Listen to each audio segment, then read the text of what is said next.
বন্ধুরা কেমন আছো? আশা করি ভালো আছো। তো মকর সংক্রান্তি কিংবা পৌষ পার্বণ যে যেটা বলে। তো যাই হোক সেদিনকে আমার ননদ দেখো চুষি করছে আর আমার শাশুড়ি পুলি করছে। তো আমিও ভাবলাম কিছু করা যাক, তার জন্য আমি এখানে পাটিসাপটা করছি। প্রথমে ময়দা নিয়ে নিয়েছি, তারপরে সুজি নিয়ে নিলাম, তারপরে একটু চালের গুঁড়ি নিয়ে লবণ দিয়ে ভালো করে আমি মাখিয়ে নেব, জল দিয়ে, গরম জল।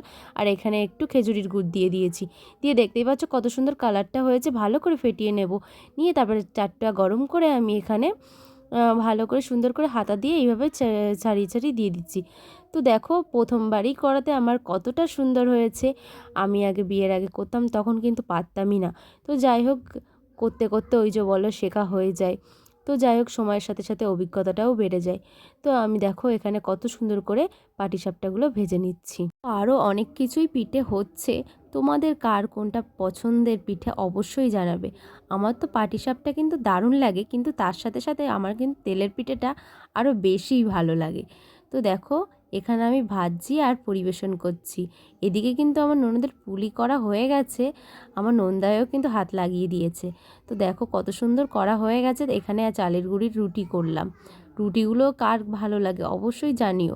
আমার কিন্তু তেমন একটা ভালো লাগে না চালের গুঁড়ির রুটি। তো এখানে দেখো তেলের পিঠে, কাস্তে বড়া, দুধ পুলি সব কিছুই কিন্তু হয়ে গেছে।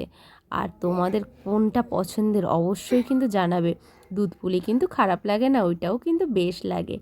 তো কেমন লাগলো অবশ্যই জানিও। রাধে রাধে।